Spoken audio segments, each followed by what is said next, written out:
Jan van Eyck, un misterioso pintor del siglo XIV, siglo XV que recorrió toda Europa, un hombre, un flamenco, quien llegó a coincidir en Brujas con un extraño personaje, con Giovanni Arnolfini más concretamente. Arnolfini era algo así como el J.P. Morgan o Morgan Sachs de la época, por poner en contexto. Aquella gente se movía, bueno, pues digamos que por la corte, con las familias más selectas, en los círculos más cerrados. Hoy en día diríamos que sería uno de los miembros de la élite, Arnolfini. Sí, pues el señor Arnolfini encargó un misterioso cuadro a John van Eyck. Misterioso no, lo siguiente. Un cuadro donde nada de lo que allí aparece es lo que parece. Y lo que se está haciendo en aquel cuadro es algo totalmente distinto. ¿Recuerda usted el poder secreto? Los cursos, la cantidad de vídeos que hemos hecho sobre el poder secreto. Pues agárrese, porque en esta ocasión vemos como aquella poderosa familia, la familia de los Arnolfini, sabía y conocía perfectamente la magia de este poder. Quiero que vayamos al vídeo quiero que vayamos al cuadro y analicemos punto por punto qué es lo que ahí aparece, qué es lo que es y qué es lo que no es, porque el simbolismo es exagerado. Vamos allá. Bien, aquí tenemos a Arnolfini. Este es un autorretrato que hizo el propio John van Eyck. John van Eyck, en esta imagen, nos da a entender un poco cómo es la psicología de este misterioso sujeto, del que luego vamos a hablar, que no es este cuadro, es otro distinto, pero quiero que observéis la afilada mirada que tiene este mercader. Observadlo. Es una mirada casi serena, como perdonándote la vida, o bueno, pues de alguna manera mirándote casi con, no sé, de una manera piadosa. Se ve una leve sonrisa que acarrea astucia. Esto lo supo recoger muy bien John van Eyck. La nariz es extraña, luego se volverá a ver el mismo efecto, y lleva un gran turbante en la cabeza, o un turbante importante. Está, bueno, pues, digamos, vestido con una especie de ropa de la época, puños de armiño posiblemente, y paño, y podemos ver que en la mano derecha tiene como una especie de pagaré, como un papel, como una especie de crédito, como algo, como un contrato. No lo sé, nadie lo sabe. Tal vez vendió su alma al diablo y lleva ahí ese contrato, porque fíjense usted en la mano izquierda. La mano izquierda, que siempre se ha considerado la siniestra, la tiene escondida, la tiene guardada debajo, como escondiendo algo, como tapando y ocultando algún secreto del que depende esa firma o del que depende ese contrato. ¿Con quién hizo ese contrato? ¿O es un contrato? Quizás sea solamente un aval. Nadie sabe lo que es, solamente lo sabe Arnolfini. Pero lo que podemos hacer es centrémonos un poquito en el cuadro del que vamos a hablar. El cuadro del que vamos a hablar tiene un curioso nombre, es este de aquí. Se llama El matrimonio Arnolfini.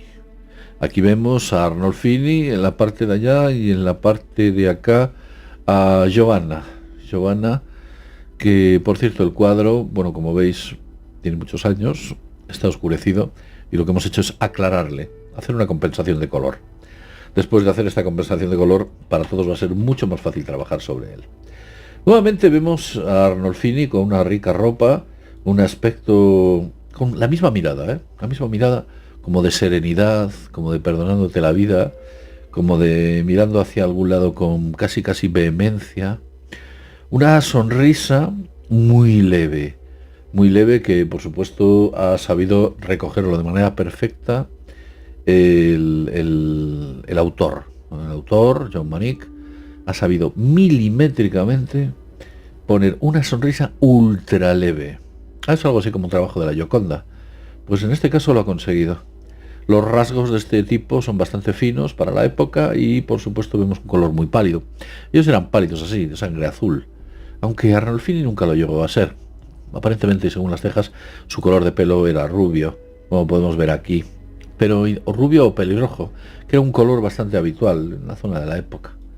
Otra vez un enorme sombrero ocultando su cabeza, como que fuera una especie de mocapensis, o tuviera el cráneo alargado, tal vez no mucho. Esto es una especulación mía, y para que usted pueda entender quién es Arnolfini, o dentro de qué contexto podríamos incluir a este señor, sería algo así como hablar de J.P. Morgan hoy en día, J.P. Morgan. Imagínese el JP Morgan que le tenemos ahí, alguien que pudiéramos considerar de la élite de aquella época y de la élite de hoy. Su presunta mujer, y digo presunta porque hay, parece, registros que indican que nunca se llegó a casar, aunque el cuadro se titule Matrimonio de Arnolfini, esta señorita, Giovanna Cernani, pertenecía a una de las familias más ricas de toda Europa. Como veis, la élite hace una especie de endogamia, se casan entre ellos. Algo que realmente nunca llegó a ocurrir. Era una familia muy acaudalada, principalmente de la zona de París, de pues el siglo XVI, siglo XV aproximadamente. Vemos a la joven con una postura muy extraña, es como que estuviera embarazada, pero aquí en este cuadro nada es lo que parece. En realidad no está embarazada, simula un embarazo doblando la ropa astutamente hacia su vientre y le entrega algo como una especie de voluntad, le da la voluntad a Arnolfini. Arnolfini, como si fuera una especie de mago y obrando una especie de rito, que es lo que aquí está haciendo, no es ningún ritual cristiano, esto es un rito mágico, lo que hace es entregarle la fecundidad a la señorita, pues Giovanni, a la señorita Giovanna, quise decir.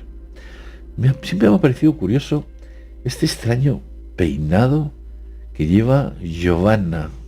Es como que quisiera mostrar unos cuernos, una cornamenta. Algo bastante peculiar en ella.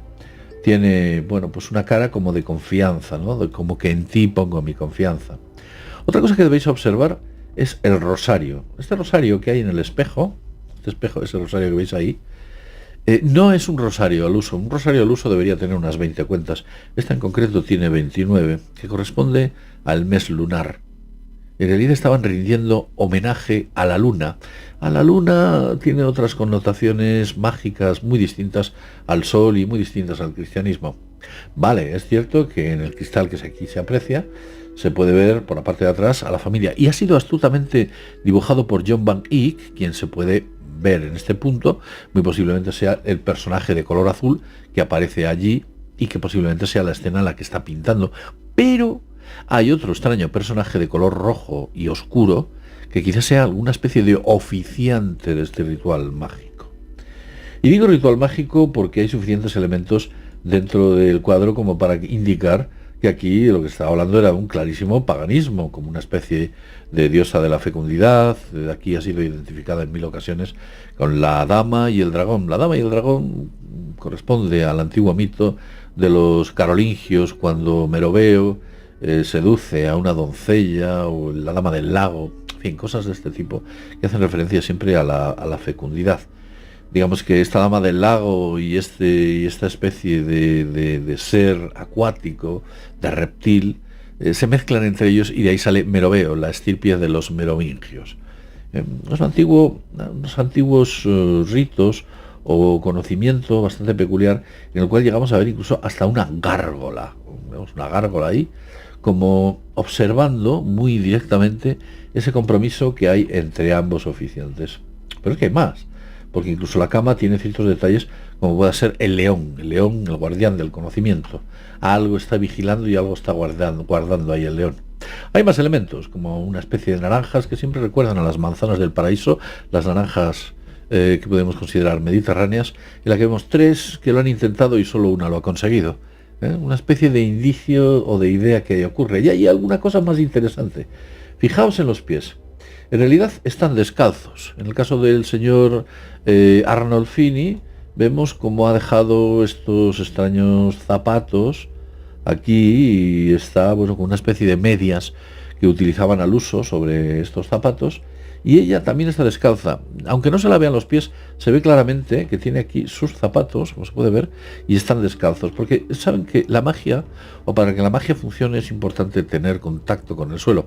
Yo siempre que hago algún rito mágico intento descalzarme. No siempre puedo, porque el contacto con el suelo, aparte de descargarte electrostáticamente, lo que hace es permitirte, digamos que una consonancia, entras en una vibración con la Tierra y todas las frecuencias electromagnéticas que tenemos, pues las vamos soltando hacia abajo de una manera peculiar, las vamos vaciando y así pues la madre naturaleza atiende mejor a nuestras súplicas. Y estoy hablando del bebé. Incluso ella, dentro de este contexto, lleva una especie de traje de color verde. El verde es el símbolo de la fertilidad. Claramente esta mujer estaba buscando fertilidad, algo que parece ser que no obtuvo, quizás, y como sabéis, el bebé o la madre tierra o el inconsciente colectivo o Gaia o esa fuerza que hace que todo lo que sea el poder secreto cuando lo aplicamos se convierta en algo real, no atiende en el 100% de las ocasiones a la súplica del oficiante.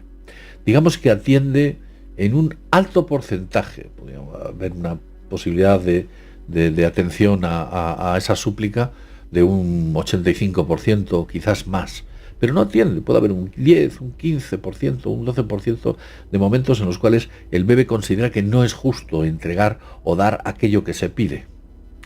Todo es bastante peculiar, pero desde luego este tipo, este importante banquero, hombre hacendado y millonario de la época, aparte de ser un tipo bastante oscuro, desde luego era un mago. Un mago que aplicó ese conocimiento, como se pudo ver en su anterior cuadro, aplicó todo ese conocimiento para su propio beneficio, algo que debió obtener, porque por supuesto esa mano siniestra tal vez esconda la respuesta a lo que tanto hemos estado buscando. ¿Quiénes son? ¿De dónde vienen? Y bueno, pues ¿cuánto tiempo llevan entre nosotros? Es bastante peculiar. Habría más cosas. Por ejemplo, vemos aquí una extraña firma, es la firma del autor, y el año en el que se hizo el cuadro, que fue concretamente en 1431, creo recordar, o 421 o algo así. En 1421 es posible. Va. Y arriba, bueno, pues hay una leyenda que es ni más ni menos que la firma de Jan van Eyck, que dice algo así: aquí estuvo Jan van Eyck. Eso es lo que dice esa firma tan compleja y tan peculiar, que les hacía únicos para evitar ese tipo de fraudes que se podían llegar a producir. En el espejo, misteriosamente, vemos todo lo que es la pasión de la cruz, la muerte de un dios. Curioso, la muerte de un dios en todo su recorrido. De hecho, hasta eran conocedores de que la cruz en sí no era una cruz, sino que era un tau. Era una T, como una especie de T. ¿Lo veis ahí? Portando o siendo portada por Jesucristo. Aquí se puede ver, bueno, pues todos los pasos del Calvario, etcétera. Bien, quedémonos con todo esto y recordemos que este cuadro, posiblemente a ojos de cualquier clérigo, cualquier obispo de la época, hubiera pasado desapercibido, no se le hubiera prestado un mayor interés, pero cuando es visto con otros ojos, claramente está indicando y mostrando unos interesantísimos rituales que efectuaba aquella élite ya en su día. Eran conocedores del poder secreto y lo aplicaban. Algún día se quedó embarazada esta mujer, realmente tuvo familia, Jan o Giovanni Arnolfi.